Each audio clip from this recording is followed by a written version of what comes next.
In this video, we're going to look at the Analysis API.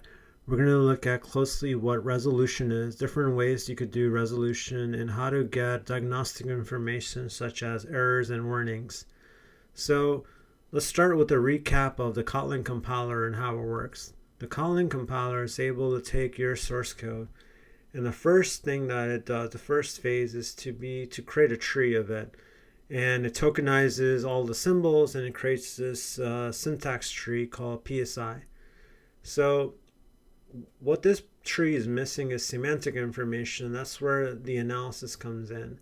The Kotlin Analysis portion of the compiler has an API that was improved in the K2 compiler, and it allowed us to scale, to extend the analysis for like the Kotlin Swift export tool. So what we're going to focus on in this video is resolution, and there are two ways to do resolution: call resolution, reference resolution. Call resolution, how does that work? This is where I could take a KT call type and resolve it and get information about it, determine whether that resolution was successful or whether there was an error. There's an API for that. So the way call resolution works is that I could take, for example, a main method like this, and I could take the greeting method and do resolution on it, or I'm passing in some string. This is what the PSI tree would look like, where this represents the syntax tree, the syntax of this piece of simple code. And let's look at closely and grab the KT call expression that represents this function call. How do I do resolution on it? So the way I could do that is by passing in this KT element type into the analyze method. Recall that to the analyze method, I could pass in a module, which is a collection of declarations, and I could do analysis on the entire module. And for example, there is something called KA module. There is in Kotlin Swift export something called an SIR module. So I could pass into this analyze method a KT element or a module. So what I could do, the analyze method has two parameters. First is the element. The second parameter is an action block, which is represented by the lambda right here. And this action block is where I have access to extensions on my element, on the element that I passed into the analyze method. Over here, I could take this expression, and one of the methods that I have access to is called resolve to call. And resolve to call, it does the resolution. It provides me with a result, which is a type which could be either a success or it could be an error. And if it was a success, then I have access to other information about this call that were from the Analysis API. So this is an example of call resolution. Now let's look at reference resolution, where I'm using symbols. So to get, for example, an expression type. So let's take this same example right here and look at what reference resolution looks like.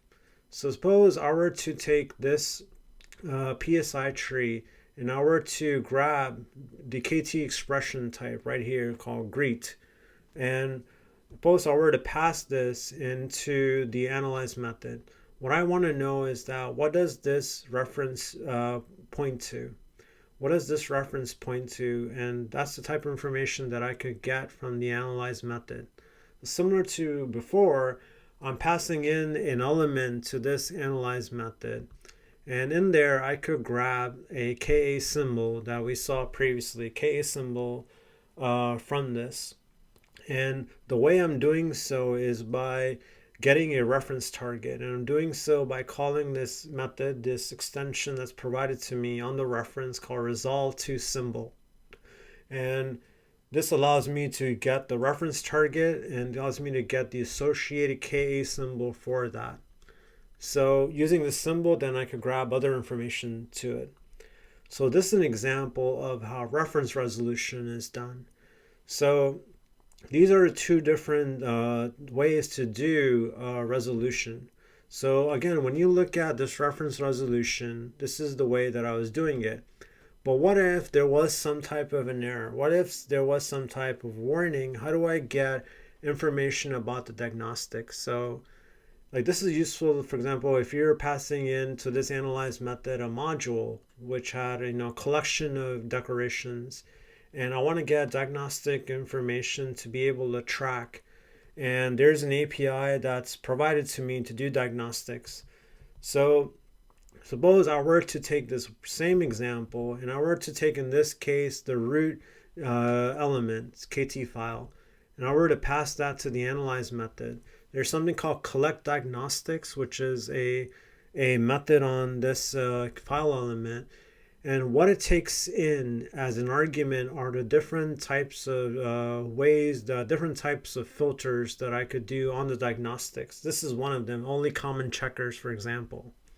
There are other filters that give me much more information.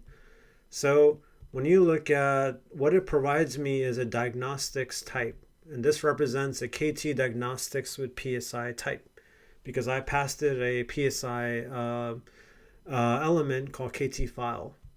So what this information, the information that this diagnostics types has is on about severity. It has information on the severity, which is it an error, is it a warning? It has the message that is associated if there is a particular error or warning. And I could also tie into what PSI element that it's attached to. Like if there is an error of analyzing some part of the code, it tells me what the associated PSI element is for that. So it has all this information, and I could collect all this information together. So I'll give you an example like where this is used. For example, in the Compose compiler plugin, when you look at how testing is done, there's a facade called K2 compiler. Inside there, it's supplying a diagnostic. It's using these APIs and for testing purposes, and it's collecting all the diagnostics together if there are any errors. So that's an example where this is used. And so we looked at resolution and we looked at diagnostics. The next video we're going to look at are scopes. How does the Kotlin compiler take into account and analyze global scope, local scope when it's doing analysis? So, and that's about it.